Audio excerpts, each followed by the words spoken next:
What's up, everybody? Welcome to AEW Uncensored. I'm here with my man, Alan. We are the Beast from the East, the Bridge and Tunnel Connection, Nolan Hash, and the beast from the East with the least research. which is more redundancy, as I'm told. Just a little. Just a little. Maybe we'll just take out the Beast from the East when I say it, and we'll just be the Beast from the East with the least research. Well, I tried saying that 3-4 weeks ago, but anyway. All right, you're catching up. You know me, man. I'm hard to change my mind, bro. I ain't got to tell you anything. You already know. I'm hard-headed as fuck. We already got somebody in the chat. What's up, Eddie? What's up, Eddie? Eddie's back in the chat. Yep. As just like old times. Yes, sir. So, as always, like, share, subscribe. Hit that fucking subscribe button. Hit the thumb. Do it on all your friends' phones, your mom's phone, your dad's phone, your grandma's phone, your kid's phone. Just snatch that shit. Smash the like, smash subscribe. As the kids like to say in their YouTube videos now, smash, smash, smash. You know, smashing has a different tone in my age group. Yes. But Twitter, AEW Uncensored, one word. Email, AEW Uncensored Podcast at gmail.com. Send us some love mail, hate mail, things you want us to talk about on the podcast, things you want us to bring up for you, stuff like that. On Facebook. Oh no, we got Michelle in the house today. What's up, Michelle? Holy shit. She's ripping us right off the rip. She says that was horrible and corny, that opening. You know what, Michelle? Where have you been? Eddie. Yeah. Where you been, Michelle? This is what we do every week. Some corny shit. That's the point. Eddie, go handle that, please. Go in the other room and handle that. You got so much corn, it's indigestible. Shows up in the poop. Okay. So on Facebook, AEW Uncensored Podcast, we got a group and a page. Just search that out. You'll find us. Find us on all third-party podcast apps, iTunes, Google Podcasts, Deezer, TuneIn, Stitcher, iHeart Radio. And as always, catch us on Skype. Get on our Skype. You come on the show with us to join us live. I know I keep saying it. So far, we don't have anybody coming live, but we'll get there. So uncensoredalliance.com is where you can catch all our stuff, everything I just mentioned. I'd like to ask this week if you listen to the podcast every week, nothing too crazy, but if you listen, I'm trying to see, get a feel for who's listening, but if you go to uncensoredalliance.com and right on the top bar, there's an email link. You just click it. It'll pop up where you can send an email to AEW Uncensored Podcast at gmail.com. Just in the title, say, yeah, I'm with you every week, or I'm listening every week, or, and just put your name, or your tag on it as well in the title. And I'll call you guys out live on the show. Just want to get a good feel for who's been listening every week. You don't have to put anything in the body of the message, just the title. Yeah, I rock with you guys every week. I'm with you every week, whatever you want to say, and just either put your real name or a tag you want us to shout out, and we'll shout you out. And that's pretty much it for the miscellaneous promotional shit. So let's get to miscellaneous AEW shit, Alan. What do you got? Well, I found this funny when this happened. I messaged you about it, and we had quite the laugh. When Anna Jay came out as a member of the Dark Order after she took out Brandy, they were calling her the Queen Slayer, and they said it once, and they never said it again. And the next couple of times we saw Anna Jay, nothing was ever brought up. We thought that they were just wasting money with this. They could have been constantly, pump up that that's what she is, have a T-shirt, do marketing, do whatever. And I think maybe the week after we said that, if not 2 weeks after we said that, Anna Jay revealed a Queen Slayer shirt on her Instagram. No, it was last week. Was it last week? We talked about it. There you go. I had said they're wasting time with it, and you had mentioned that would be a perfect T-shirt. Sure enough, Not only did they we'll get to it, but on Dark they called her the Queen Slayer again. But they also did a T-shirt, which you suggested. Hey, listen, I'm gonna be cocky about this. I think it's because of us. I mean, think so too. Yeah, we're being listened to. Let's be real. I did. It's funny because after the show, I did tweet at Tony Khan, Brodie, Lee, and Anna Jay that they're kind of wasting. I did this through the AEW Twitter, AEW Uncensored Twitter, that they were wasting that name and the opportunity. And I'm wondering if maybe they saw it. Maybe they took totally note of possible. It, you know what I mean? It doesn't take long to whip up a shirt like that, so totally possible. Right. So, oh shit. What's up, Kenny? Kenny's in the chat. Sorry, Kenny. I missed you over Michelle's loud yelling. Hey, Michelle. All right, if you got no choice but to listen every week, at least throw a like and a subscribe to the goddamn channel, Michelle. Yes. Michelle, I'm not even going to read Michelle. She's got 20 messages. Typical woman. I'm going to catch a lot of heat for that one. We've just lost our female viewership. Yeah, all two of them. Nah, we love Michelle though. Michelle's fucking awesome. She goes, "That's not yelling." Yeah, when you got 20 messages and nobody else has said anything, yeah, I consider that some womanly yelling. Oh man, I'm in trouble. Eddie, I'm sorry, bro. All right, so that's pretty cool. I mean, it's good to see that. We got somebody that I mean, I've been kind of interested to see moving forward off of Dark was Will Hobbs finally got signed. They signed him. He debuted. Obviously, we'll talk about his debut didn't debut. He kind of had a big moment, I should say, on Dynamite. I believe he had debuted before on Dynamite, so I could be wrong about that, but so he oh my god, Michelle. Like, it's so distracting. Like, we can't even do a show. This is what I'm talking about. Michelle, calm down.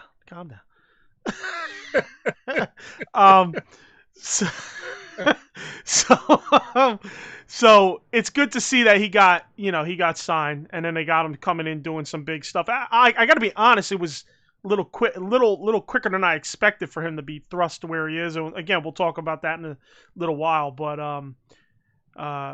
what I've been thinking about Will Hobbs is I don't see Will Hobbs as like a champion in the future. I see him as a possible like unbreakable babyface. You know what I mean? Just a guy that he's very well liked, and a guy that just everybody's could kind of get behind. Kind of like, he reminds me of Ice Train a little. Big dude, just like he's very enthusiastic. I was always a fan of Ice Train. So he kind of reminds me in that ilk, I guess Ice Train, I feel like he got maybe a little harder nosed when he got with Scott Norton. So I see him more as like a less of a champion, but more of a pretty well loved babyface in the long run, in the long term. So for me, the last thing I got on miscellaneous is I just wanted to talk a little bit of Dark Order. A few weeks back we were kind of talking. We're like, man, they got the vibe where they could be NWO-ish. Listen, man. I mean, we say that, and obviously NWO is NWO. It's probably, in my opinion, top two angles in all professional wrestling. I mean, as much as I hate WWF, I think one of the best angles ever was Ric Flair coming to WWF TV with the NWA title, and saying this is the real world title. I hate the WWF. That was fucking brilliant. Number one, it's Ric Flair. Number two, it was brilliant. I mean, it was fucking brilliant. And for me, the NWO is that as well. It's, I feel like that was, it's a toss up for me. Which one is better? But with that being said, understand we don't really mean they're the NWO. We kind of mean, I mean, at least for me, I mean, they have an opportunity to have that type of effect and that type of presence. Not as big of a presence, but a bit of a presence like the NWO. I mean, I don't know how you feel. Is that kind of similar to how you feel? And I think the bringing up of the NWO is to try to, I guess, put into people's minds we're looking at this as a possible modern incarnation. We're not saying they're the NWO. We're not saying they're as big as the NWO. We're saying that they could be a modern incarnation of a group like the NWO. And that's the difference. It's like, there's nothing today. I don't care what the Fed is. There's nothing today that is going to have that kind of an impact ever again. And, right. and if I piss off anybody by saying that who likes new wrestling, then fine, so be it. But I'm sorry, that's just the way it is. I am saying right now that years and years after we are both dead in the ground, there will be nothing in wrestling that will top the shock of the NWO. It's as simple as that. Definitely not. So especially first year NWO. Yeah, exactly. First year NWO, exactly. So, but it's very hard, I think, today to build up a legitimate, convincing faction that can have that kind of pull and that can have that kind of an effect. And AEW does need something like that. And so, again, they haven't been as overly crazy dominant as they have since that first night where they took out Cody, and right. That made a huge impression. And you'll recall, I was hoping that was going to lead into bigger and better things. They definitely have not they have not continued that potential, but they didn't capitalize on it. That's thank you. That's the word I was looking for. They did not capitalize on that, where they had you hooked to tune in to see what would happen next. And then not much has really taken place. So we'll see what happens, as we move forward. But I'm still rooting for something like that to take place, where they do have that kind of an influence. And because you need a legitimate threat. Right now, I don't feel like you have, outside of MJF, like a lot of legitimate, true threats, like real bodily threats in this Fed, where people are going to be afraid of. You got Brian right. Cage, what have you. You've got dribs and drabs here and there. Jericho's Jericho. Jericho's obviously top heel, but he's not somebody who you are legitimately afraid of physically. Mm-hmm. We really need that with the Dark Order. We need there to be an imposing presence in this show that people are afraid to whisper in dark places that they don't normally hear about. That's what we need. And, I'm hoping that they eventually, if you are listening, the way you listened about the Queenslayer shirt, Tony, do something about it. Tweet him. Adam from the Twitter account. All right, and here's my take. They came out, they put the title on Brodie, dominating fashion, had the Dark Order come out, drag out Dustin and QT, stretch Cody. Then they did that, I believe, what was it, like a week later or something? They also pulled everybody out of the back and beat them up, and then they go to the pay-per-view. They lose their match. Okay, we'll talk about that a little later. I got a bit of a thought process on that with Colt. So then that was more, I think, something moving towards with Colt Cabana. I have a possible thought process where that's going. Like I just said, I just repeated myself, but so for me, I feel like, is the Colt Cabana thing worth stepping back the progression of Dark Order? I don't think so. I think Colt Cabana should be Colt Cabana, a non-factor in pretty much anything AEW does. He isn't worth the squeeze, if you get what I'm saying. So for me, it's like you had Dark Order come out. They looked dominant. Since Brodie won the title, you haven't really seen Brodie Lee. No. You know what I mean? So Brodie Lee's not there. He has no presence. He doesn't. His team has lost and looked to be foolish on the pay-per-view against, frankly, a team they shouldn't have lost against. So now you're taking a team that you could have built to some kind of dominance, and you've brought them back down. In my opinion, if you're starting to get too far away from Brodie Lee's win to turn back and turn them back in the direction of the NWO. All right? You're starting to get a little long in the tooth from that. So you either have to do something drastic over the next few weeks to reestablish that, or you just have to continue the mediocrity that you want. They rise, they go back. They rise, they go back. It seems like the Dark Order, they're not giving them the consistent storyline. Somewhere in there, Tony Khan or whoever's helping write this segment is failing to continue that top level of writing for that segment. So for me, I just feel like they've really dropped the ball on it.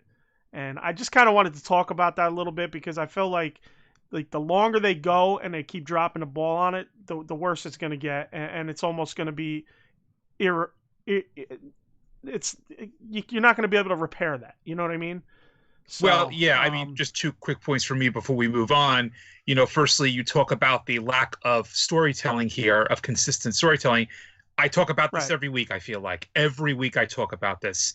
This Fed is for shit with storytelling. I'm going to say it. I disagree with you. We could disagree on that. We could totally disagree all the live long day on that. That's my belief. That's my feeling. I don't think they have good storytelling. I don't think they have consistent storytelling. The other thing that really bothered me about the situation with Dark Order, what we were talking about, is, again, what happened last week. There's Cody on his TV show. Hey, guys, I'm all right. I'm hurt, but I'll be back. But in the meanwhile, watch me in this. It takes away that aura, that legitimacy of what happened to him. And that's what made the Dark Order so crazily, feared in the beginning when they just wrecked his ass. And here he is. But it's a week later. Was it a week or 2 weeks later? I was like 2 weeks later. Okay, it's 2 weeks later. Do you think Cody's still laid up in a hospital? Come on. But that's number one. People got to listen. You got to separate that. Number one, they're on a network. They have to the network says, yo, jump. You say how high. If the network wants something, you give the network what they want because they're the ones putting you out there. They're the ones paying you. They're the ones that you got to kowtow to, right? So for me, it doesn't bother me as much. It's already been 2 weeks. He's out. I get it. He even said it. I know I'm injured. I mean, you get beat up. I mean, 2 weeks later, unless they put you in a coma, you're gonna be out of a hospital. You know what I mean? Think back in the day where you would have an angle where somebody gets really hurt, right? They'd be out for a month. You didn't have. Yes, and he's out. He's not wrestling. But they'd still show up 2 weeks, 3 weeks later going, I'm fucking, they'd be on a crutch or something. And you also weren't on syndicated national television either. You were on local regional television. So, I mean, in certain aspects I understand, but in that aspect, you got to give them the benefit of the doubt. Nowadays, everything's corporate money. If you're not doing what the corporation wants, then you're not even going to have a fucking option to be out there putting your product out on the line. So you got to look at it from that standpoint too. I disagree with you on storytelling. I think there's good storytelling, but then there's times they drop the ball like this, or they drop the ball and then randomly pick it back up. Like the Anna Jay thing, it's, a bunch of weeks out. And listen, we bring it to their attention. And then they start bringing it back to the Queenslayer. I mean, listen, it's all us, bro. Well, I don't care what nobody says. If you don't fucking agree with us, go check the timelines. Yeah. Go check every show and check the timelines from every show they did between us talking about it. And then check the tweet that I put out. Check what we talked about last week. And check when the T-shirt came out and when they called it a Queenslayer on Tuesday night. Well, And I'm just being self-serving. No, it's fine. I mean, wait till we get to Dark, and we'll talk about what I'm talking about with storytelling when it comes to Brandy Rhodes. Get the fucking flames ready because I'm going to go off on that match. Oh yeah, I like this. So pause real quick. Take a pause real quick because I want to. I got to go back in the chat here because we've had some. I damn near had to put Michelle on mute. If you heard me stammering early on, it's because Michelle was literally just totally distracting me in the chat. So Kenny says watching the Jags guys, so won't be in the chat as much. Michelle is chat MVP already. Thanks Kenny. Eddie says just smash the like on Michelle's phone. Thank you, Eddie. And then Eddie says promises now, and he just said that now. Get the was that in reference to the Flames? Yeah, get ready.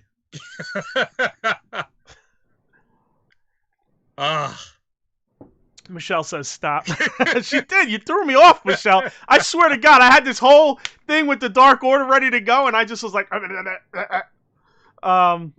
just stammering over here. But all right, so I think we're done miscellaneous. I really thought I had a little bit better, more concise talk on Dark Order, but Michelle's distracting me. No, I thought we said. I'm gonna blame it on Michelle. Yeah, I thought we said what needed to be said. I thought we encapsulated it pretty perfectly. What we think about what's going on with it right now. She says you should be able to handle it. Sure. Excuses. Oh man! All right. So with that being said, let's go to Dark and start it off. Hold on. Let me throw the Flames on. Kenny, where you at, bro? Fuck the Jags. You're about to get Flames, bro. Oh, the Flames are on. All right. This is really like the only match I felt worth talking about, and it is to totally shit on, which is Brandi versus Red Velvet. So, Brandi comes out once again with the action figures, once again healing it up. Now, I'm sorry, but I'm going to say that anytime we do see Brandi Rhodes cradling the action figures, that is heel Brandi, and it's a great gimmick. I think if they were to be consistent with that, that is a great gimmick. You come out with your action figure. This is my first action figure, the first AEW female action figure. It's all mine and it's only me. I'm going to stroke the plastic hair, etc., etc. I like that. But the match is going on, and in the middle of the match, Anna Jay shows up. Anna Jay shows up, and all of a sudden, the entire demeanor of Brandi in the ring flips. Where Red Velvet, I wouldn't necessarily say she is the heel, but she certainly wasn't the face. You had Brandi more acting face-like once Anna Jay showed up. And then match ends, Anna Jay walks off, and Brandi flips again to heel mode with the action figures. Yeah. This is what I'm talking about. This is the her character more than anybody else's on this show is the worst in regards to this, that lack of consistency with what is she? Is she face? Is she a heel? Is she somewhere in between? What is she? And that just bothered the hell out of me. That's all I'll say. So I didn't really watch the match, but I noticed a couple things. I did leave it on for a little bit. I did notice Anna Jay come out. So for me, I don't understand why you have Dustin as a face with heel Brandi, and he still hasn't even shown any doubt about it. They did, as the announcers, mention that the two came out of separate tunnels, So they kind of mentioned it there. Maybe it's going to show up as storytelling. And like you said now, like if I take what you're saying, how Brandi was a heel, then she kind of turned semi-face during the match when Anna Jay came out. That also is just like you said, a bit of like, it's almost like heel versus heel, but you're trying to make one more the baby face of the two. And it is a very confusing storyline. And this goes back to just Brandi Rhodes and them trying to stick Brandi Rhodes to the wall and see if she stays. Yep. You know what I mean? So this is just the Brandi debacle. I mean, it's been a year of Brandi debacles. I don't know when they're going to give up on the Brandi bullshit. And I'm with you. I'm okay with the action figure thing and the little arrogance, but I also don't want her in a ring personally. Eddie says, stop schlepping. That's not schlepping, Eddie. Don't be a schlep. I'm taking the long road. I'm taking a schlep. Okay, I see. I see what he's saying now. Okay. All right. In that case, I understand how he's using it. He's telling you, take more oomph on those flames, Alan. I mean, I like the idea. Right. If she were a valet, if she were not in the ring, if she is a heel valet with the action figure. She's a shit. She's a shit valet too. Yes, but would you rather her if she has to be here, and she has to be here because of her position, what would you rather have? I'd rather her just do fucking in-ring announcing, or fucking ring the bell, or just stay in the fucking back and do the chief operating officer bullshit. You know, like my opinion is she's a shit wrestler and she's a shit valet. All right, you can hate it all you want. The fucking proof is in the pudding. I don't dislike Brandi Rhodes. I dislike them shoving Brandi Rhodes down our throat. Yeah, this never has anything to do personally with any of the performers. I think we should definitely, for any new listeners or whatnot, we should say that. I've got nothing against her personally. I don't know how much of this is in her control. I don't know how much of this is her just trying to get herself out there. Whatever. It doesn't work. I'm going to get really tired saying this about the storytelling. It's under her control. It's under her control. Yeah. Listen, all right. It's been a year of this shit. When she comes out as a valet, just watch her. Just watch her. She's so fucking awkward. Yeah.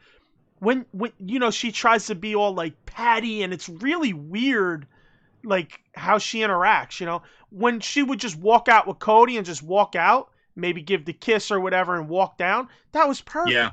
Now with Dustin and QT, she's doing this weird Patty thing, and she's got this. I don't know. It's just odd, and it's for me. It's just God. It's awful to watch. They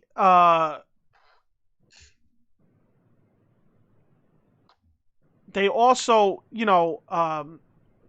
what the fuck did she do? God, man, I lost my train of thought. But anyway, as it was good to see the announcers call Anna Jay the Queen Slayer when she came out.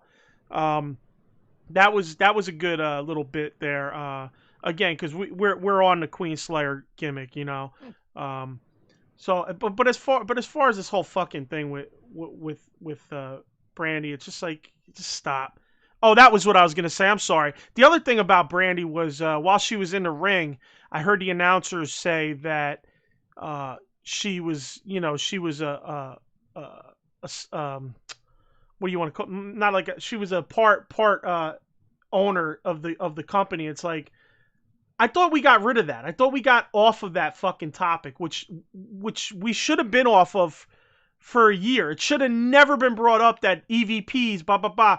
They really haven't mentioned that shit a lot lately, and they fucking threw it out there during her match. And I just was like, I want to fucking stab myself in the eye with a goddamn fork. Mm-hmm.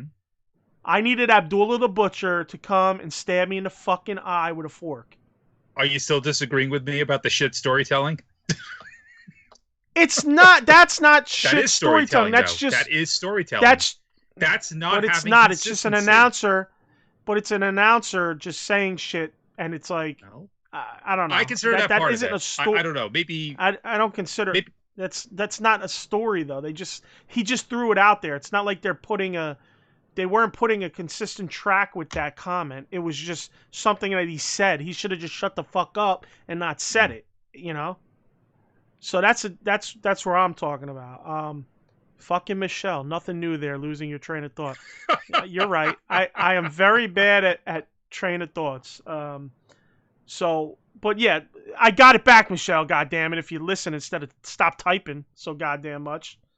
I was ready. I was all fired up for this show, and Michelle just threw my whole game off. It's fucking hilarious how one little thing could just twist my whole game up.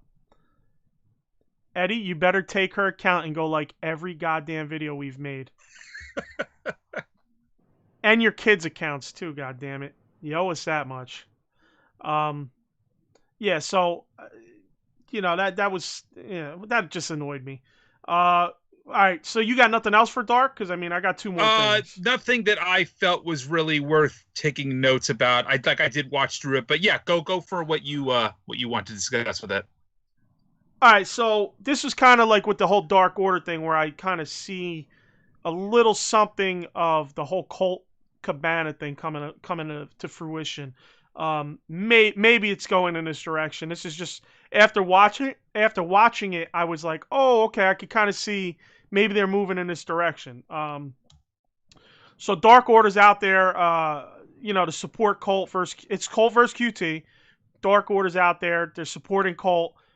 Brodie Lee's been pretty fuck Colt lately. So, but they're out there. Grayson runs in to take out QT as Uno distracts a ref. So he gets the win off of that. Colt Cabana gets the win off of that. And it almost seems like that might have been Brodie's. This is where I'm feeling this might be going. That was maybe Brodie's plan all along, was you ingratiate yourself with Colt by giving him the wins. You make him feel special. Then when he fucks up after months of doing that, then you fucking just destroy him and berate him and run him down, right? And now you use the Dark Order to pick him back up and rebuild him and get him the win, all right? And now Colt goes from, oh, wow, I'm winning because these guys are helping me, to, oh, what the fuck, man? I lost the match. They're pissed at me, and they were the reason I was winning, to now I'm winning again because of them.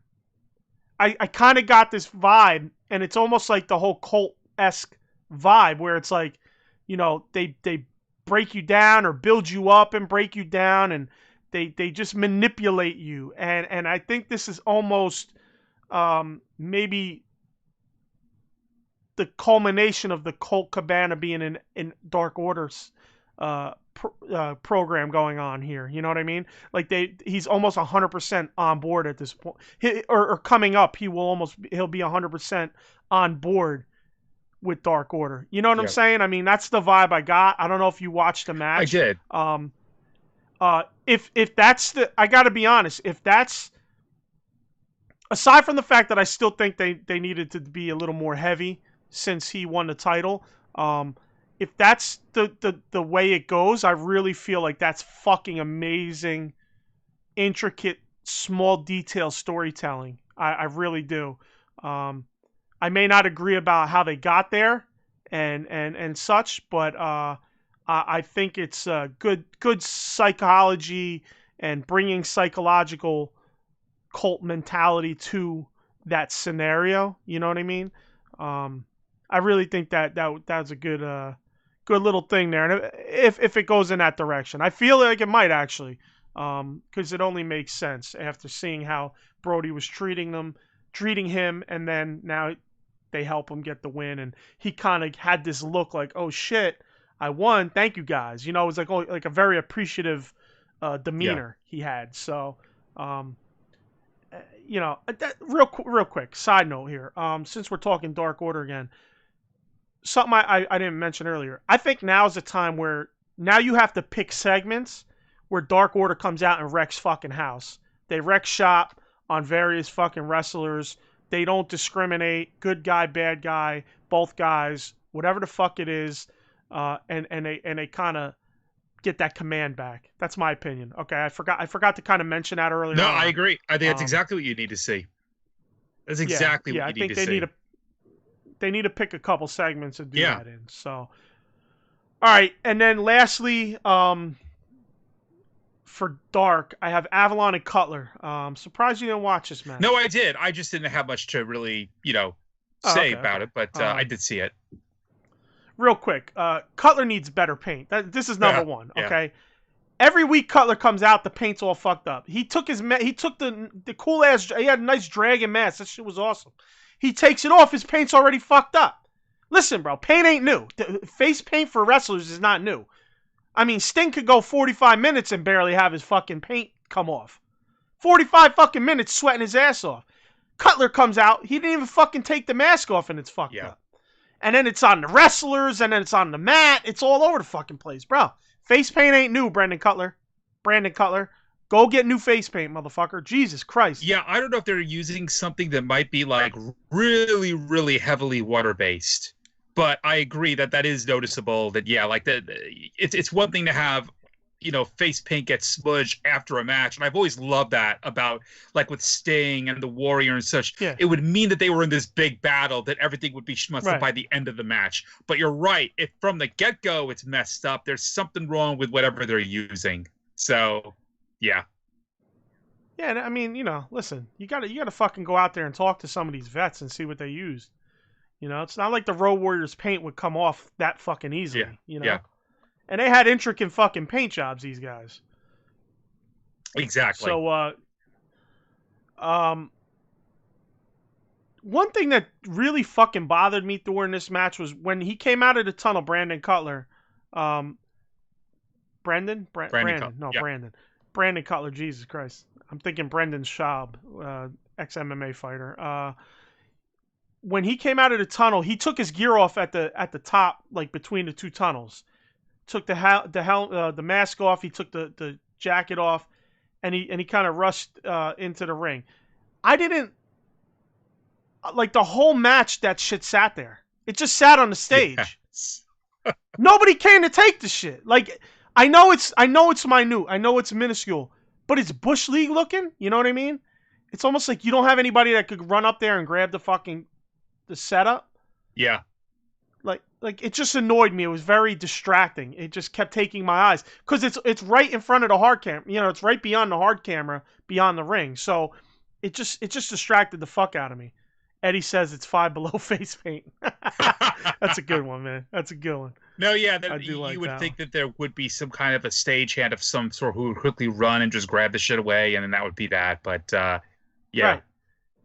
You could fucking put Brandy Rhodes on there. That. You go.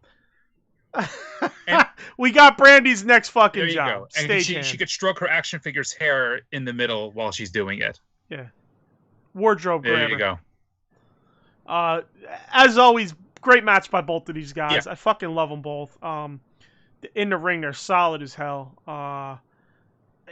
It's funny because I knew it was going to be a double count out or a double KO or something. And of course, turns out a double count out. So they did it well, though. I liked how the double count out ended. They were both kind of tripping each other up, trying to get back in the ring, and then got the 10 count, obviously. So I thought that was good. It furthers a story. Now I'm just curious, where can they go from here? There's only so many more double KOs or double countouts you can do before you kind of push the envelope with it. I think now there needs to be, maybe like a fuck finish, like a cheat finish or something like that. Yeah. And they get one up on each other, so they're both one in whatever the fuck they are. Something like that. I think that's a good way to kind of go about it. Have Avalon cheat to get the win, but then they have a little promo action. You fucking had a cheat, blah, blah, blah. Then they have a rematch. Cutler beats him. Now they're tied up, even. They both got to win. And from there, you decide what direction you want to go with it. I have no thought process beyond that, but that would be a good way to get the next couple matches with them is cheat to win and then get the get back match. Yeah. So yeah, I'd like to see it advance a little bit more. I mean, I do think that their performances are great. They're very good in the ring, but yeah, I would like to see something get advanced with this, where we're approaching some sort of a resolution, or even just getting them further on TV again. Yeah. All right, so we get on to Dynamite. Basically, the show opens with the Bucks out there. Who was in the ring? Lucha Express? I fucked up again, didn't I? Jurassic Express. Jesus fucking Christ. We need to do a drinking game where you take a shot every time you say Lucha Express. Yeah, every time I say Lucha Express, take a shot of Hennessy. Jesus Christ. I know when I'm reading it that I fucking said it wrong. I believe it was Jurassic Express was out there. So they super kicked the ref. My thing is, why the fuck were they out there to begin with? It's not like they had mics and acted like they were going to talk or anything like that. They were just there. There's no real explanation. I don't think they didn't really explain it on commentary. They did mention, I believe they did say something like, are they going to talk or whatever. And then they just super kicked, walked out. They basically walk by the setup where they do all the production before it gets to the truck, and there's Tony Khan leisurely hanging out, watching the show, producing it from that standpoint, and they just pull the money out, toss it to him, and say, "There you go. Here's your money." FTR obviously back there. They walk by them. You get that little interaction, and that's pretty much it. Now you're back in a ring. You got FTR versus Jurassic Express. Yep. And take it with from Marco there. Stunt, mind you. So Jurassic Express wins. They get a future tag title shot. I mean, it would be about time for this point, I guess, with them. And so JB went to work FTR right off the bat. A lot of quickness being shown, which again, that's what they're really known for. FTR ended up having a little bit of a meeting with Tully for a quick moment. Wheeler tagged in, got some shots in. There was a lot of back and forth with it. There was a pretty cool. I liked it where JB was trying to get a leap over Wheeler, who was charging. It's like, nope. You get a spinning power slam right there. That was actually pretty cool. I'm gonna get you. Are you?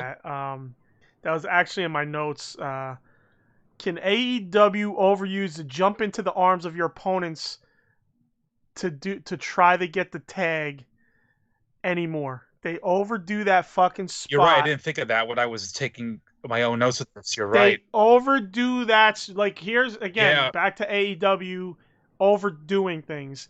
And I believe it happened later on in the show, which if it did, it's in my fucking notes. If I recall correctly, it happened later on. The whole jumping onto your opponent's shoulder to try to outstretch and reach to tag your partner is one of the most overused things aside from multi-man matches in AEW. All right? It's just fucking ridiculous that they keep doing that shit. Stop it. I mean, it's so fucking blatant. And it's so obvious, you know what I mean? It's like, I guess it's another way to keep your opponent from the tag. Like, usually they grab the leg or they'll grab your arm and you're outstretched. But it's like, it catches my eye too much, you know what I mean? Yeah. And if it's happening multiple times in a night, come on. So I didn't mean to cut you off. No, it's fine. Yeah, it was a good observation. Something that has been bothering me, and I put it on here. It literally seems like every fucking match they do it.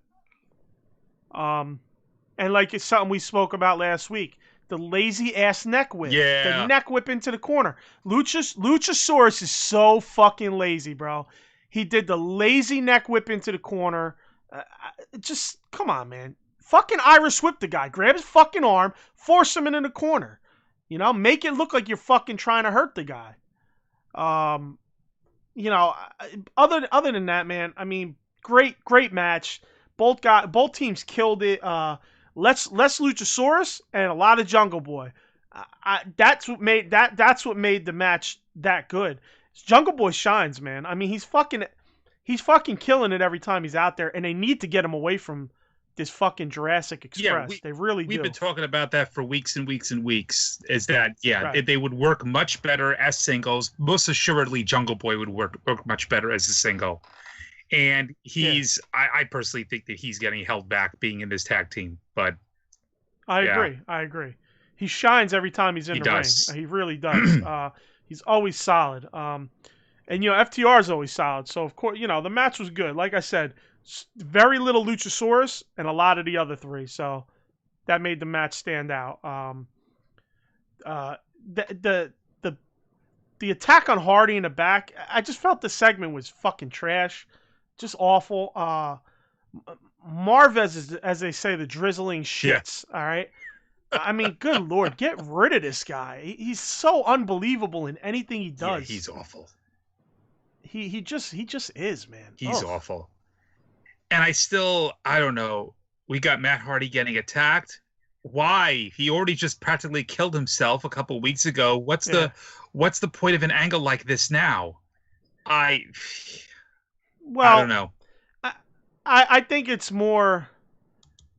I think it was all Jericho, and it was all having to do with the Jesus Christ. What the fuck are these guys? The party. Private What are they? party. Private party.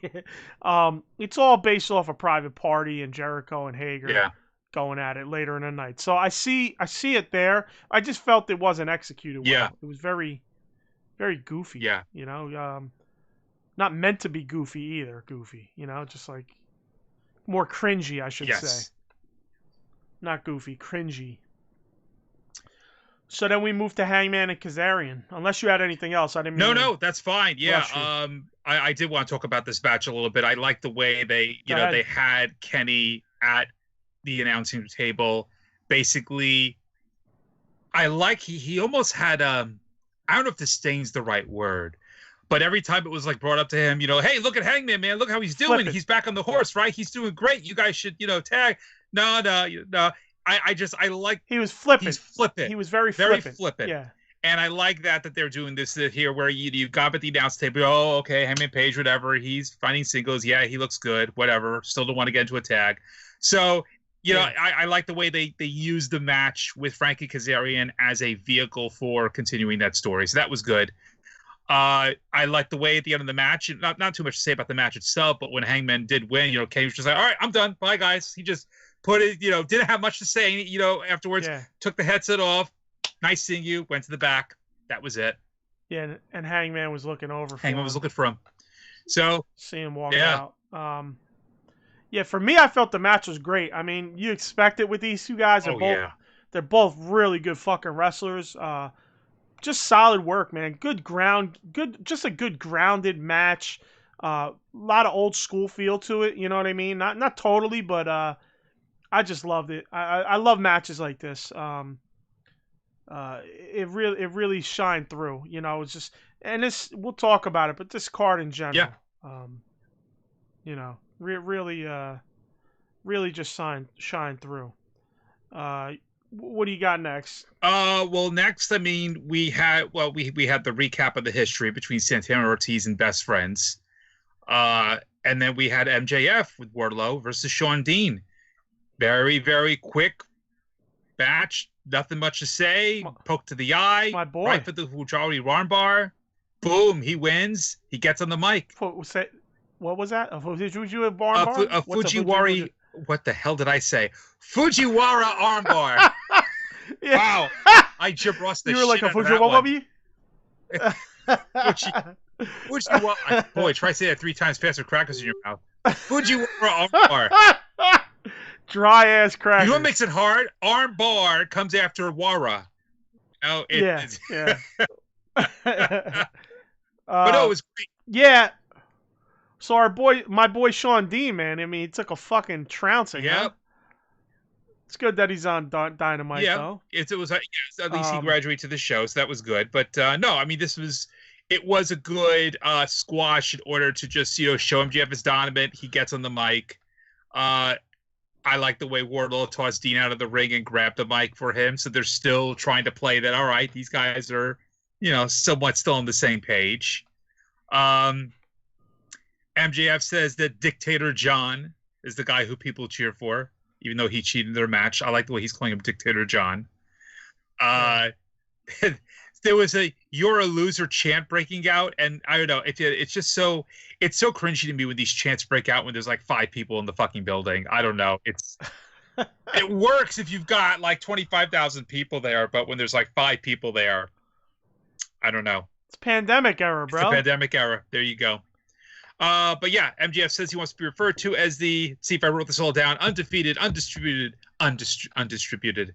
They didn't get distributed to Target. The undefeated, undisputed, uncrowned world champion of AEW. And he wants to be. You got it, 100%. I like that.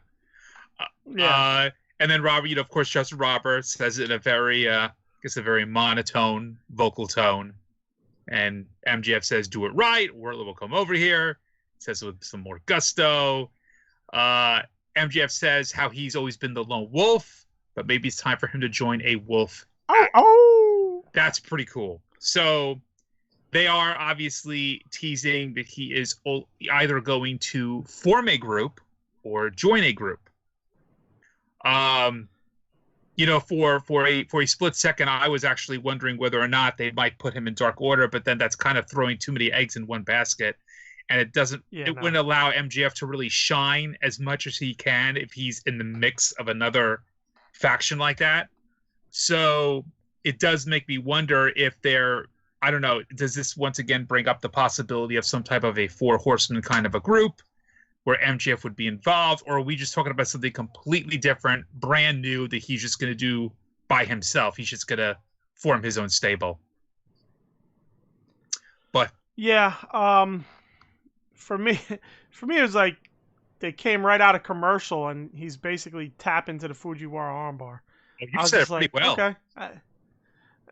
Yeah, I mean, I watched you go over it 4 times in a row, so I better have gotten it right. Yeah, so that was pretty. I mean, almost by design, I would assume. But it was just like commercial back, bing, bing, bing. I'm like, what the fuck just happened? Kind of just got like, what the hell? Like, you kind of get shocked back into reality after a commercial. Yeah. And yeah, great promo. I loved how he basically mocked the fact that there's so many factions and like a new faction every week, And I kind of got a kick out of that. Ow, ow. He's like, ow, ow. So yeah, we'll see. I mean, will he join like FTR? Will he do his own thing?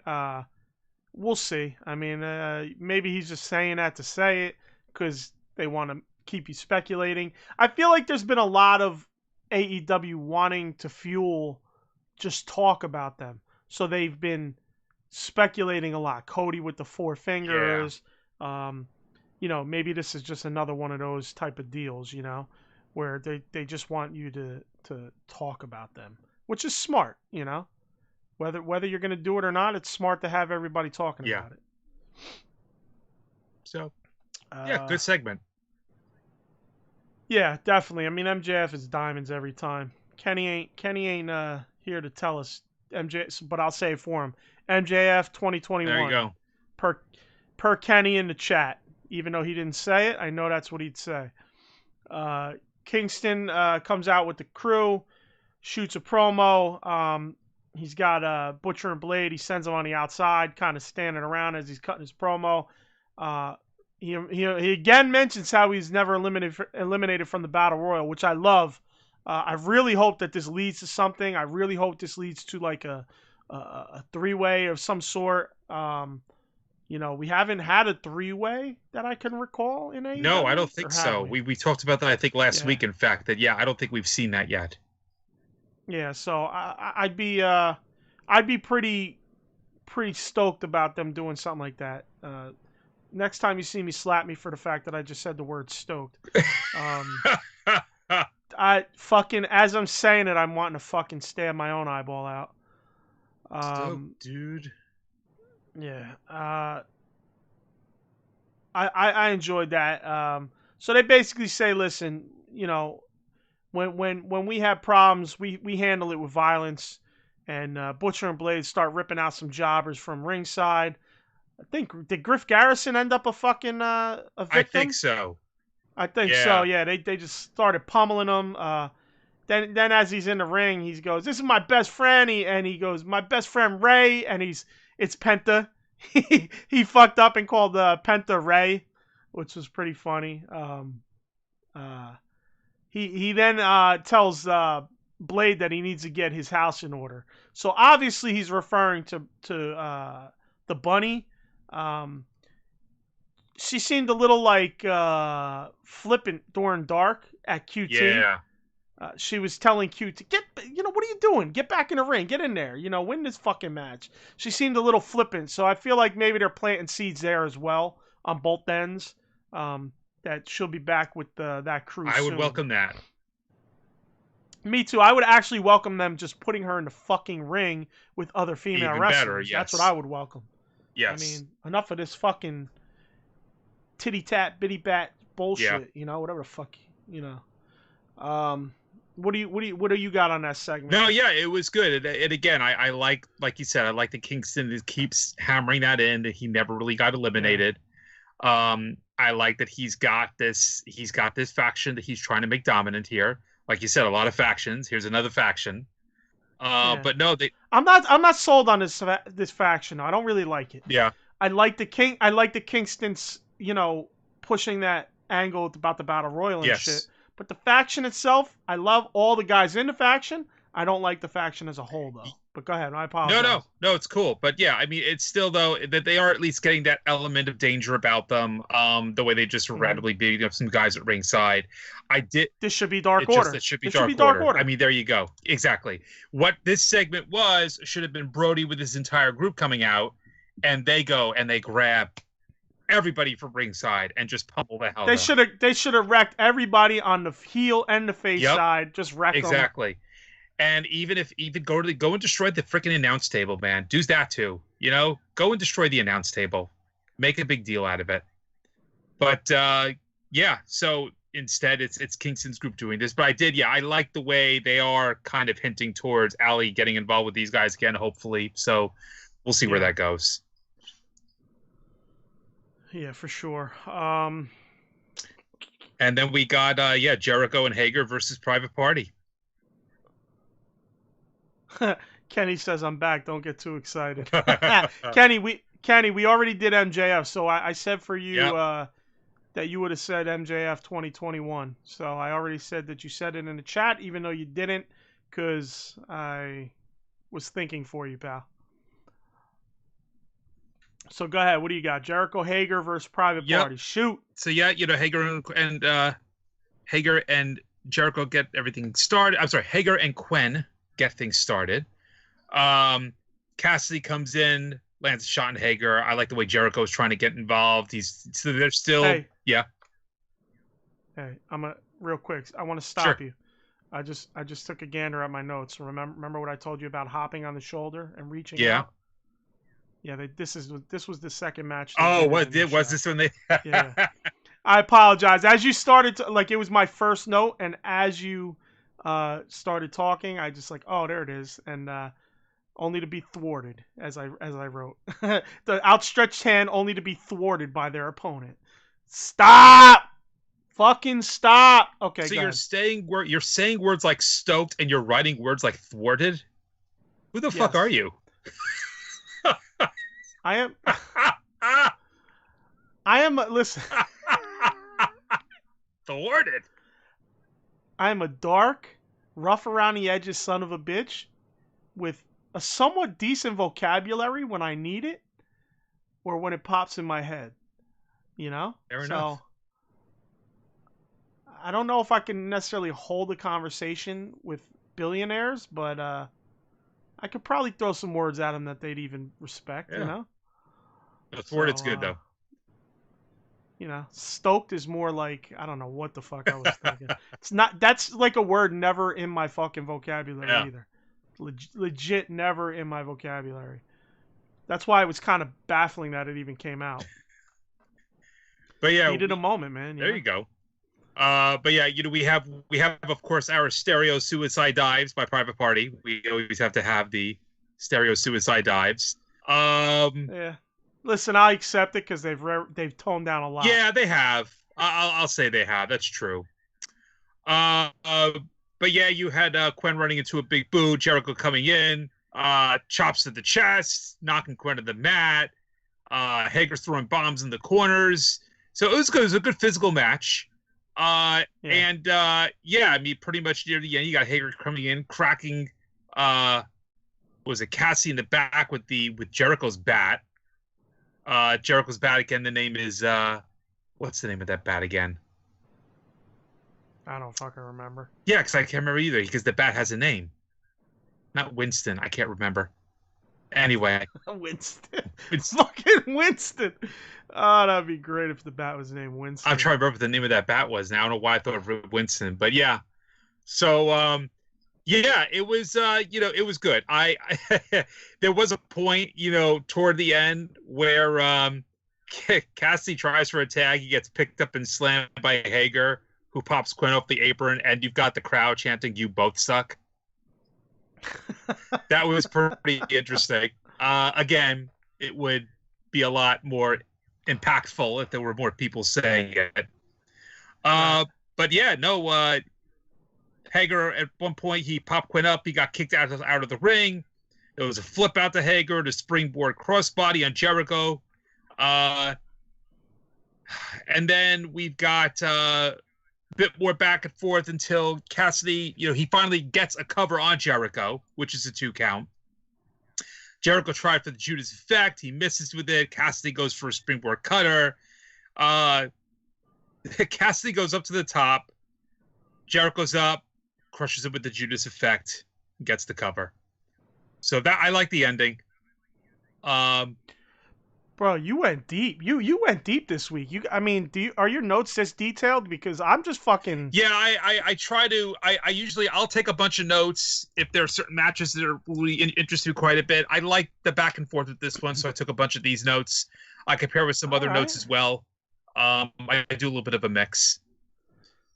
Kenny says his bat is named Floyd. That's right. That's it. And I should freaking thank you, Kenny. I should remember that too because I always think of Floyd Norman, and Floyd Norman is one of the last living artists still alive who worked directly with Walt Disney. Who I happen to know, and only you would know that. Yeah, and I should have remembered that it was Floyd. I don't know what the hell I was thinking with Winston. But I like Floyd's definitely a better name. Winston sounds like a bulldog. It does actually, yeah.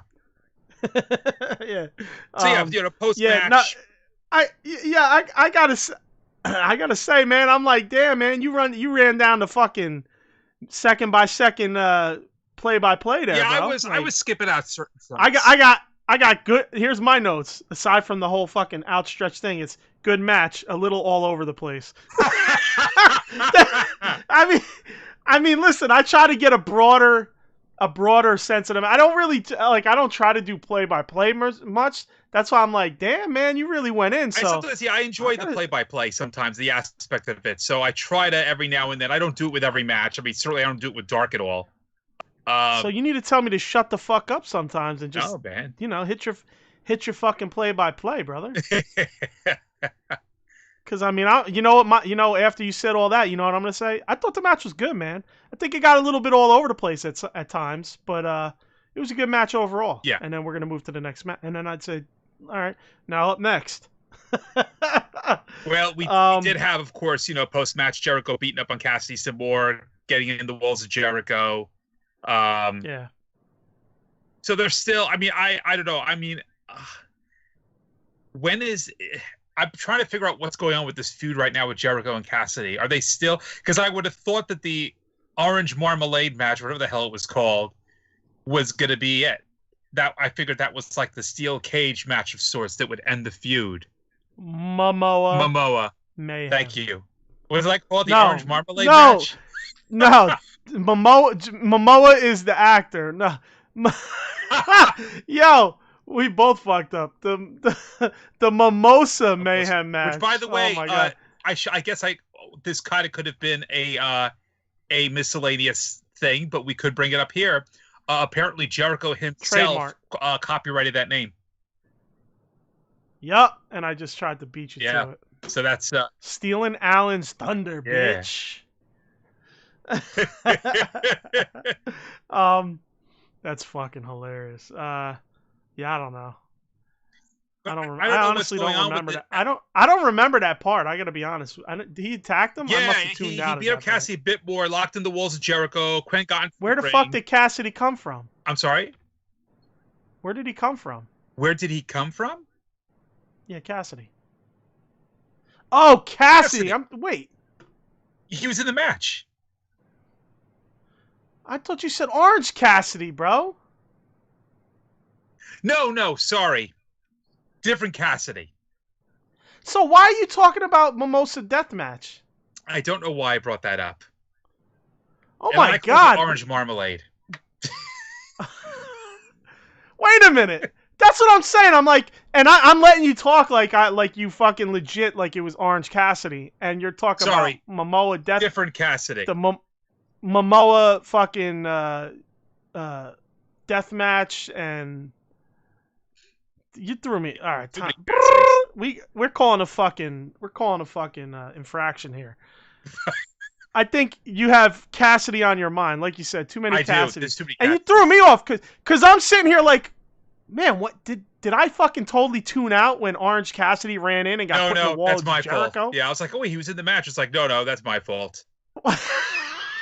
That's hilarious. You're reading your own notes, and you see the word Cassidy. Because I wrote down I wrote down Cassidy, and I'm looking at my notes down. You know what I'm realizing? There was more than one point where I was spelling it the two different ways throughout the match in the notes, and there you go. Oh my God! This is definitely a fucking highlight. I was watching this one drunk, apparently, but that's why I got so it too. And you were so detailed with it. You had me thinking that I fucking missed something. I as you're talking, I'm going, damn, I must have missed that. I'm gonna shut my mouth. And because I keep bringing up Cassidy, and every time because here's the problem: Jericho just had the damn feud with Orange Cassidy. He's in a tag match with Cassidy, Kassidy. I think that's how you spell it. And it's like, what the? Anyway, don't mind me. Yeah, and the whole fact that we went into this whole bit about fucking mimosa death matches, and that was a long bit, bro, to look like fucking idiots. Thanks for dragging me down, Alan. Thanks for dragging me down, bro. Please. Jesus Christ, this guy. Hey, listen, that was fun though. I gotta be honest. I mean, as fucking stupid as we sounded, it was fun. All right, so let's move to Ivelisse and Thunder Rosa. Before we do that, what? We should note, because this was brought up after this match. So there is going to be a special 1-hour Dynamite on Tuesday after the NBA playoffs. Yes. So that's a scheduling note. Yeah, they did bring this up after this match that they had with Jericho. Late night Dynamite, right? For that's Tuesday, right. That's right. And it's kind of a relatively heavy card. I mean, they got Scorpio Sky versus Ben Carter. They're going to have finally Anna Jay versus Brandy Rhodes. Matt Sydal versus Sean Spears, who's going to be with Tully. And they made a note that Chris Jericho is going to be on commentary for this night. So, yeah, I believe this is something they filmed that if they needed it this past week, they had it in the can. Because of the playoffs. So now they're just going to give it to us on Tuesday night on TNT, and they're going to have the regular Dynamite the night Wednesday night as always. And ironically, I mean, NXT is now starting to have their own Tuesday shows, and now they're probably like, oh shit, here we go again. Because now they're going to have to go up against AEW again. Are they back on Tuesday next week? You know, I'll have to check. I feel like they've been on Tuesday the last couple weeks. I'm not sure whether or not this is a semi-permanent thing that they're doing. I'll have to check. What is it from? The NHL playoffs or something? I don't know if that was the reasoning behind it, or they just want to test that as a experiment to see what would happen being on Tuesdays. Excuse me. Well, they got shit on in the ratings again by they did. AEW. You know, they came back. They finally both came back. I think it's been, 2 weeks? Yes. Since they were both on the same night, and they got shit on again. Right. You know, and they did well when they were on Tuesday. Yeah. AEW still did better, though. But yeah, I know that they were thinking of that possibly being a permanent move because of that. And I'm just thinking it's funny that they do end up being on Tuesdays. Oh, here you go. Dynamite's going to be on Tuesdays, so they're still going to be right in their faces. Yeah, and we don't really talk too much on ratings on this show, but I know a lot of people like ratings. I enjoy looking for them Thursday, personally. Yeah, it's significant. But I also don't want to, I don't want to be that guy like, whoa, fucking AEW won. As much as I hate WWF, you would think that I'm the guy who wants to be screaming it the most, but it is what it is, man. I mean, the ratings are for both are pretty low considering. One thing I did I see it correctly that Raw only got 1 million viewers this past week? Is that legit? Yeah, they're just tanking, man. I mean, they've been tanking for a very long time, but yeah, I think that was a significant downturn. No matter how bad they've been doing. Yeah. So yeah. Yeah, that's crazy. I was a little shocked at that. But even them, I mean, isn't it? They're not even cracking 2 million either night, They're right? not. Yeah. Again, this is what you were just talking about before. It is the pandemic era. It is very, their product was crappy to begin with, but then once you take the fans out of it, it's awful. It really is awful. I don't know. I'm not surprised is the best that I can say in regard to the numbers. It doesn't surprise me. Yeah. Well, they're not helping No. themselves. All right. So lead us in, Ivelisse and Thunder Rosa, because I do have a note about this. You wanted to talk about some of this. Yeah. So we had Thunder Rosa versus Ivelisse. She had Diamante with her. Of course, Shida was looking on for ringside, and it was an okay match. Rosa had a bit of taunting. She had the, what was it they call, the gory special, I think is what they call it. And Diamante went up on the apron for distraction, and there was some back and forth. There was a dragon screw leg whip from Rosa, which is always a very cool move. Death Valley driver by Rosa. Ivelisse had that big kick to the face that they had brought up. That's what won the tournament for her and Diamante. And Rose fired back, hit a tombstone pile driver for the victory. I thought it was a pretty decent match. Yeah, me too. I was a little surprised by what I had heard afterwards. And what had been put up by eWrestling News is that apparently there are personal issues going on between Thunder Rosa and Ivelisse. If you had noticed in the match, and I guess I kind of watched highlights of the match again afterwards to see what they were talking about, because apparently they said if you really looked carefully, there was a bit of touch of reality thrown in there where they were really going after each other physically. Early on, I kind of felt that while watching it. This is before. There's no hindsight in it. There's no hindsight. This is how I felt early on in the match. So apparently what happened is that Thunder Rosa was really upset that Ivelisse apparently was no-selling a number of her spots.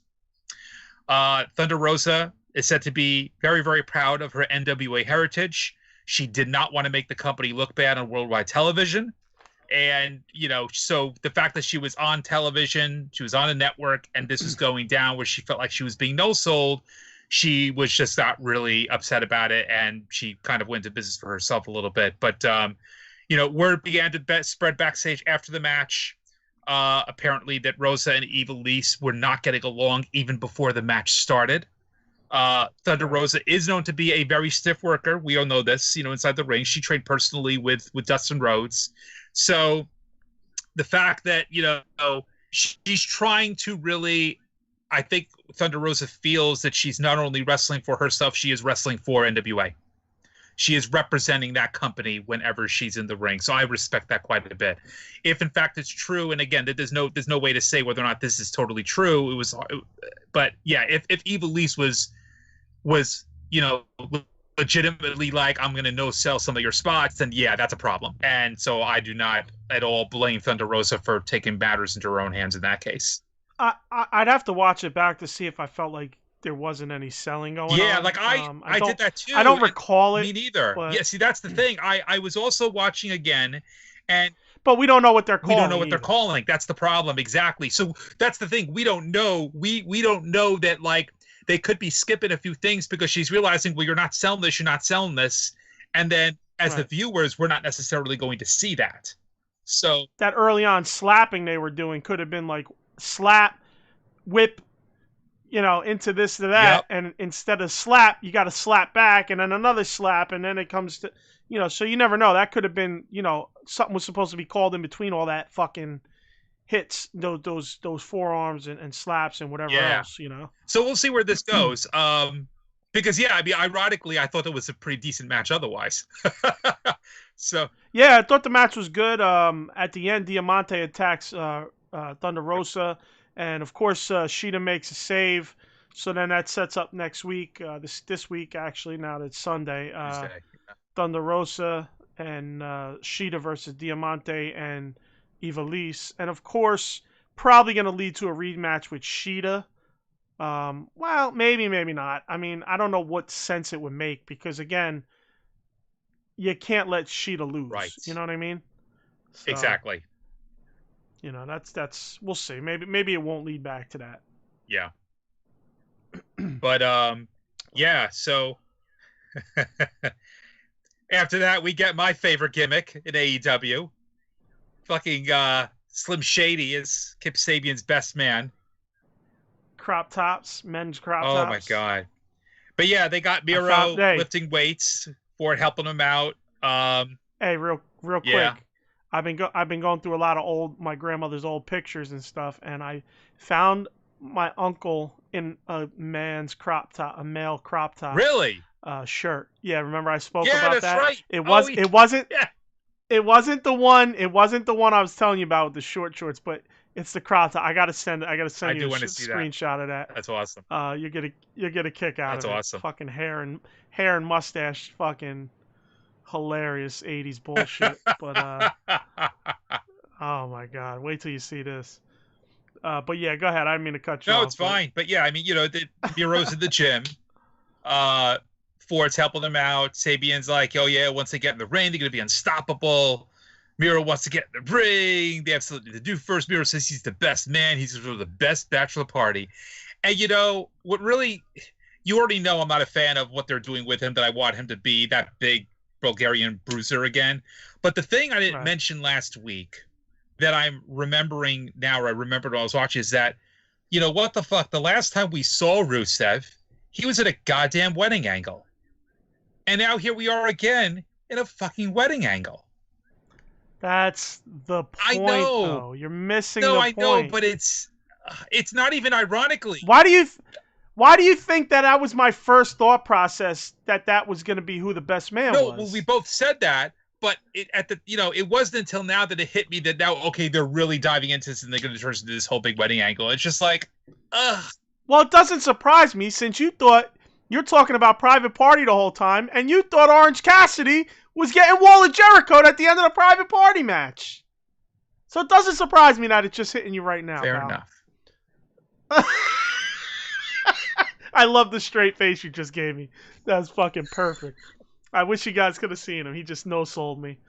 You Eviliste my ass. Total fucking no-sold me right there. It's hard to tell with the lack of light in the room, but I'm quite red-faced right now, so. I needed to, I was ready to pop after seeing you, but you no-sold me. Yeah, so for me with that promo, what I liked was Miro got up and he just started, I want to just smash people.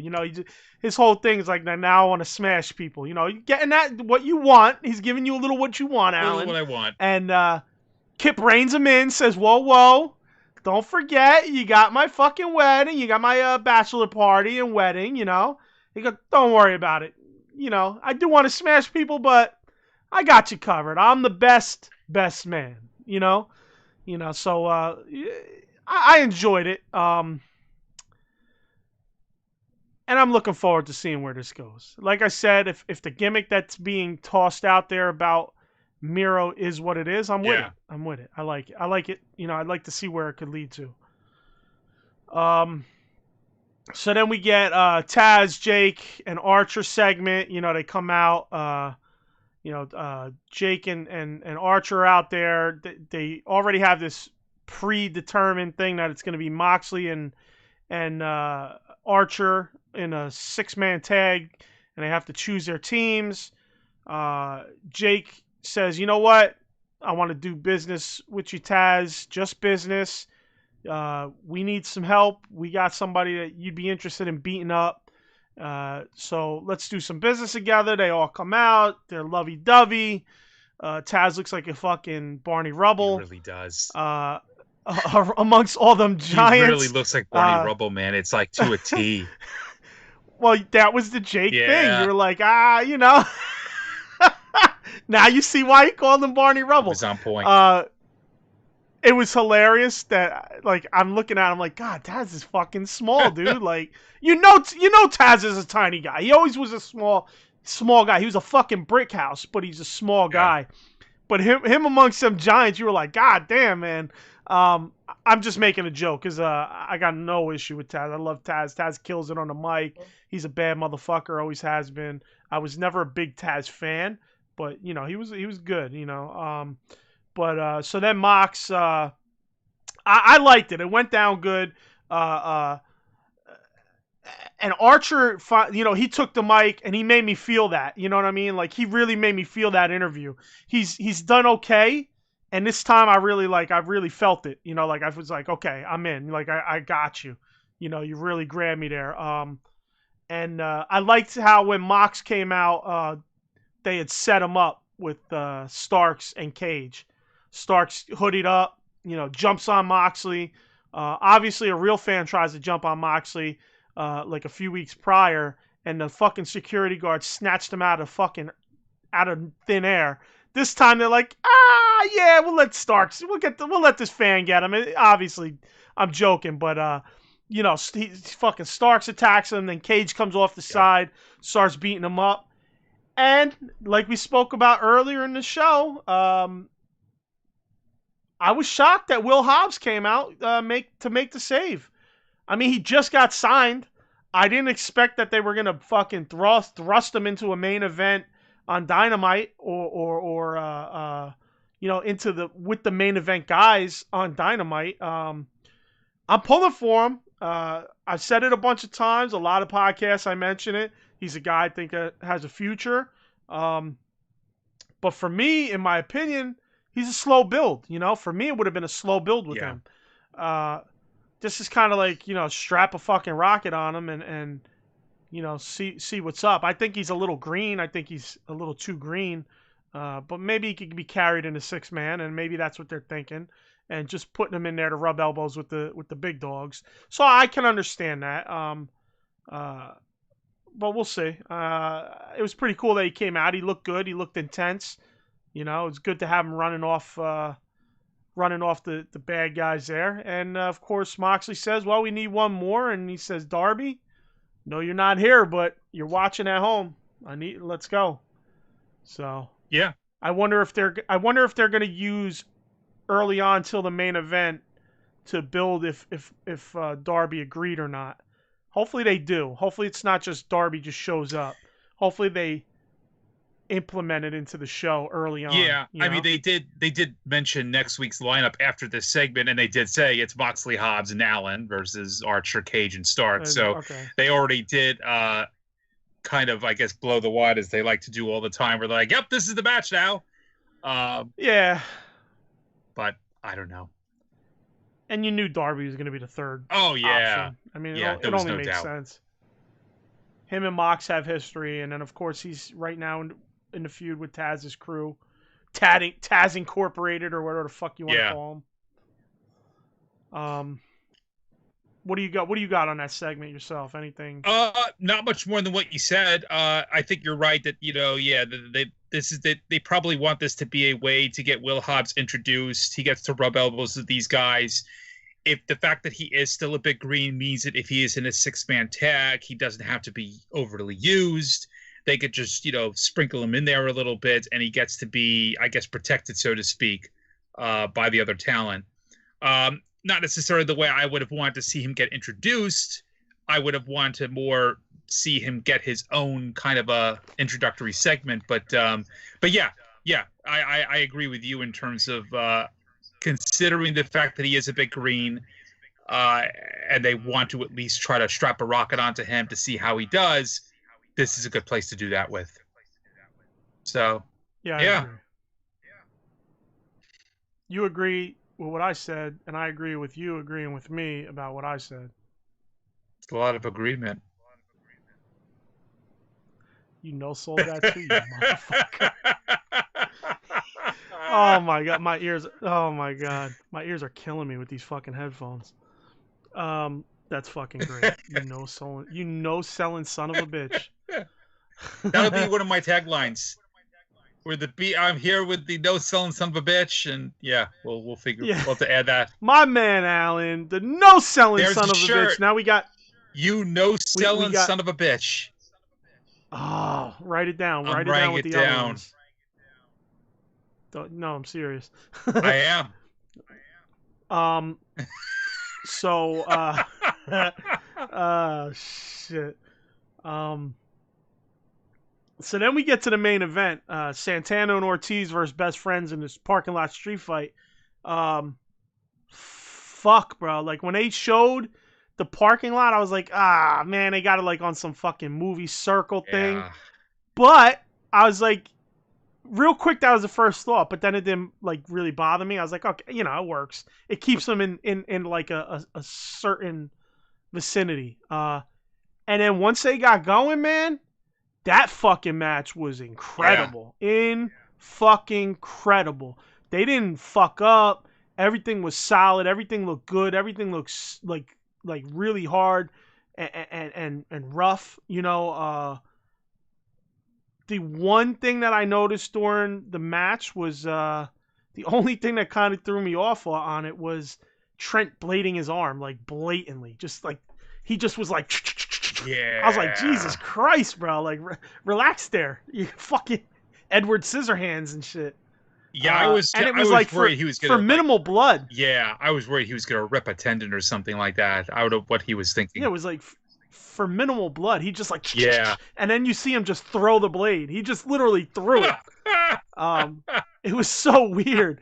I was just like, Jesus Christ, bro. Like, can you be a little less fucking? There's cars you could have fucking laid behind to get that. You know what I mean? He does it right out in the open in front of a car. Yeah. That made me laugh, and the fact that it barely fucking bled at that. But just well executed, well worked. Everybody looked good. There wasn't a time where you're like, this looks a little fucking off or a little awkward.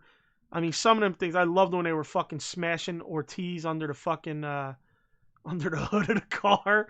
They just fucking then they sentoned on top of him and shit. Going through the glass. I mean, I keep seeing everybody go, was that work to gimmick the glass and this and bro, that wasn't gimmicked glass. Because fucking Trent's back was bleeding instantly all over the place. Yeah. That wasn't gimmicked fucking glass. That was real. Calm down, you fucking smarks. These fuckers. There was no way that was gimmicked glass. And that glass didn't necessarily break like regular glass would break either. So it's the car glass is between sheets of something that allows it not to shatter. You know what I mean? It'll shard up like it did and fucking cut you up, but it won't. It's not meant to completely shatter. So that was not gimmicked glass. I don't care what anybody tries to say, or why they even think that. Because if you watch. As soon as Trent gets slammed through it, basically he gets up and he's already bleeding from many points on his back. There's no way you saw how hard it was for him to just blade his fucking arm that he could reach. There's no way he was blading 50 spots on his back. Yeah, he's got like an impenetrable skin. It's I was like, just as they're moving around. And you could see the light shimmer on his back.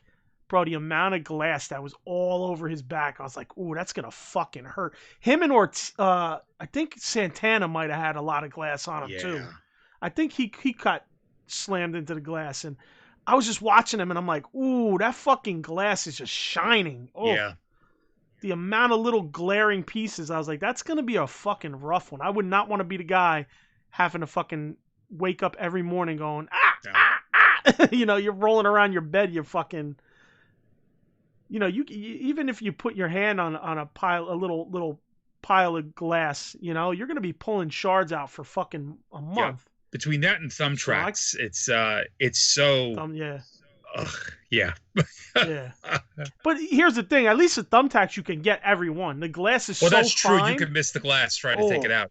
And it's on your back too. It's not like I said, if I put my hand in it, it sucks, but at least I'm there and I could just look at it and pick it. If I got on my back, I got to be like, yo, so-and-so, whoever's around to fucking pick it out of your back for like 2 months. Definitely not something I'm interested in. I'm not a big fan of, it's not that I'm not a big fan of it. I really I do get intrigued by like fluorescent light death matches and Yeah. shit, but they do make me cringe. As much as I can watch them, they make me cringe because I'm like, oh, that shit's gotta it's gotta be brutal getting that stuff out, Yeah. you know. But I mean, before we get to the end, before I put my piece out about the end, I mean, what do you want to say about this match? No, I agree. It was really impressive for the fact that it was, many times you hear a parking lot match, you have to insert a sigh. But Right. they did a good job with this one. It was a really, really physical match. And it looked pretty legit. It looked pretty legit. It was really well done. It was good. It was well choreographed. Yeah, not much else to say past what you did. Yeah, Mick Foley was fucking all thumbs He up was. after that. And that's high praise. Well, man, that's the 'cause highest Foley, praise you're going to get. Right. When it comes to American hardcore shit, Mick Foley's the man. You know? Absolutely. Word is, I mean, I don't know if it's true, but Meltzer gave it a 5-star. Was that the match that they're talking about? To be honest, I have not been following a lot of the Meltzer ratings recently because I think he's a little bit out of his mind. But yeah, that's another topic. I'm not a ratings guy either, but he gave a 5-star, and I believe that was the match. Okay. He gave 5 stars too, which is all right. But somebody, it's funny because just probably like an hour before the podcast, I was scrolling through Facebook and popped up. Somebody said he gave that match 5 stars, but he didn't give Sting and Flair on Clash 1 5 stars. And he's right. I mean, it's a 5-star match. And he said a couple WWF matches that, me, I rolled my eyes and go, there's no 5-star matches in WWF. No, but that's not true. There's been a couple. I'm joking. No, but that's the thing is that Meltzer, for how long he's been around, he is so inconsistent in terms of what he considers to be like a 5-star match or a 4-star match. It's why I honestly don't pay attention to him anymore as far as what his ratings are. I think it's bogus, but my only criticism of this match was the end. You know how I already feel about the thing with Sue's van. It's just so... I get it's funny. I totally understand it. But it's just so tiresome, this thing with Sue's van. I mean, that was the whole basis of the feud, That was the whole basis. So... I know. It was funny that, they all get into the van and she's about to drive off. She stops, gives the middle finger. That was pretty funny. Yeah. That was good. Funny. Here's my thing, bro. He gets in the fucking van and it's a light colored interior. Yes. His back is bleeding, his arms bleeding from the shitty blade job, and I thought he would kind of sit sideways. Dude, he just plops his back against the fucking seat. I'm like, what the fuck, man? I would not want to be the interior whatever of that car to have to clean that out after that. Yeah, and so but that was great with the fucking middle finger. Obviously, I get why they won. I will get why Best Friends won. I just feel they've been killing Santana and Ortiz in terms of not giving them wins they should have. Yes. But I get it why they lost. Let's hope that this is the end of this feud and Santana and Ortiz can get onto some real shit. That's what I'm hoping to. Start making some good headway. But I got a kick out of it because it was the end of the match and they kind of just walked out and just said, there's Sue waiting. We said we were going to get our revenge. We got our revenge for Sue, and now she's out there waiting for us. And the middle finger was classic. Yes. So Eddie says best match of the night ? I'm gonna have to go with the parking lot. Yeah, for sure that was the best match of the night, no doubt. Yeah, fucking hands down. I mean, that was good. That was good. There was no point where I was like, this sucks, or this is like too over the top, or this is dragging too much. Oh yeah. I felt like time-wise, execution-wise, visually, I felt like it was great. It's funny because I said initially visually I was like, but as I got past that initial thought, I go, but that works because it keeps you there. It's and they didn't say it was going to be like a giant parking lot, right? So it was just like a parking lot where everybody pulled around some cars, and they're gonna do their thing like movie-esque in the middle of cars. You know what I mean? Exactly. Like the movie fight scenes. So I liked it. I thought it was Yeah. great. This show, for me, top to bottom, was worked incredibly well by everybody on it. I feel like this was the cleanest worked show since Dynamite started, in terms of in-ring work. I can't think of another show where I felt that there were better shows, obviously, but I don't think there were better worked shows by all the talent across the board throughout the entire night. That really hit me at the end of this show. It was a very good, solid show. Eddy, Eddy had asked about the best match. We gave him that. But in terms of overall show, I'd say easily probably an 8. If not in story, for me, it's the way it was worked, the main event. Some solid stuff throughout. Maybe not all shit that's stuff that I care the most about or is glitz and glamoury, but I would probably go an 8 for this show. Yeah, I'll agree with you. I think you're right. It was, story aside, it was very well worked. They built everything really well toward the end. The segments themselves were great. Nothing felt overplayed. Yeah, I would say definitely. I can't say right off the bat if it's the best work show that I've seen since we started watching, but it is certainly up there.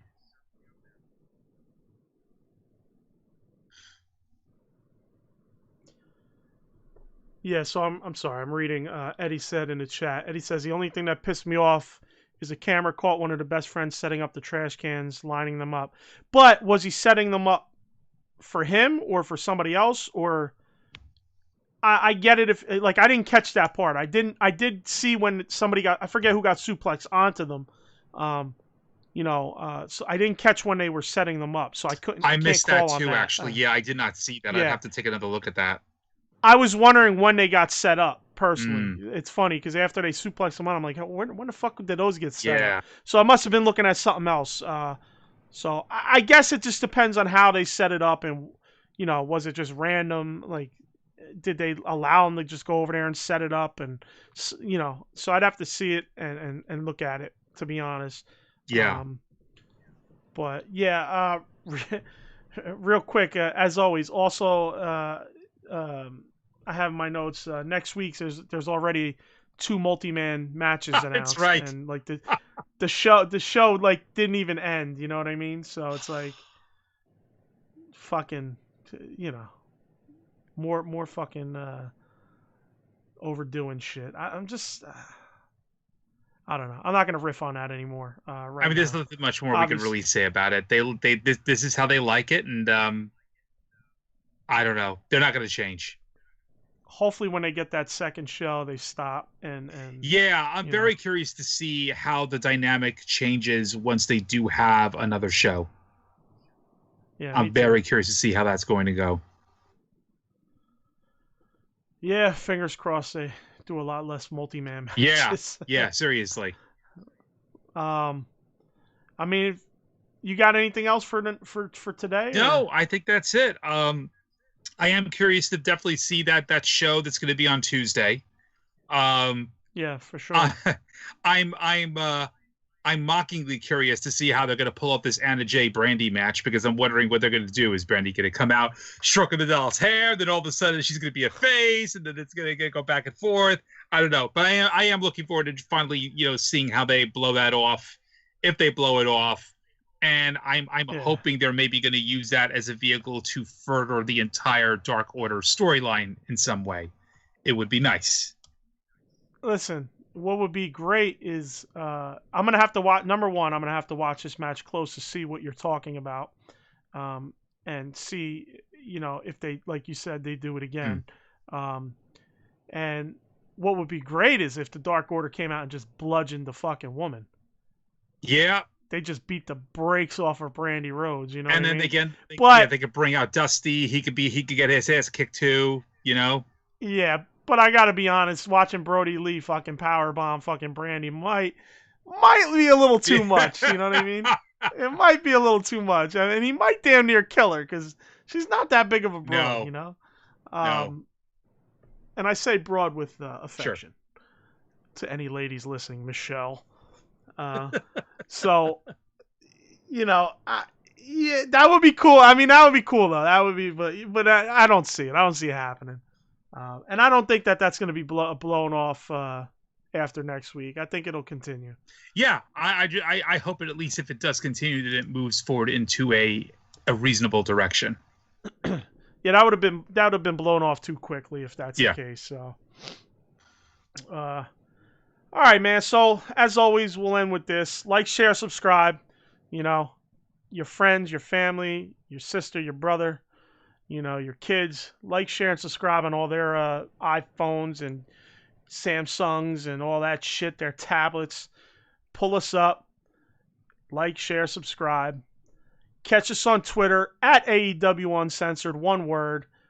Email us at AEW Uncensored Podcast at gmail.com if you got any questions, love mail, hate mail, anything you want read on the show, any statements you want to make, anything like that. On Facebook, AEW Uncensored Podcast, all separate words. Just search us in the search bar. You'll see our page and our group. As far as the podcast version of this, you catch us on all third-party podcast apps. You catch us on iTunes, Google Podcasts. On iTunes, rate, like, and share us. Subscribe to us on iTunes. That's big in terms of algorithms. Rate us on there. That's big in terms of algorithms, since that is the biggest platform for podcasting. We're on Deezer, TuneIn, Stitcher, iHeart Radio. As far as if you want to get on the show with us and just, you know, call in with us, get on Skype. We have the link in the description of the podcast and the live stream right now on YouTube. You can also get that link at our website, uncensoredalliance.com. It's pinned to the top of the page. So that you get with us on Skype, we'll put you in the chat, and from that chat, we'll bring you on our Skype stream, and you get on the show with us, discuss whatever is on your mind from this past week's or AEW in general. I'd like to ask again, I know I asked it earlier, on uncensoredalliance.com, right on the top bar there, we have a link to our AEW Uncensored Podcast email account. Just click it. It'll pop up email. Just type in, you know, right in the description that I'm with you guys every week. I listen every week. I watch every week, or whatever.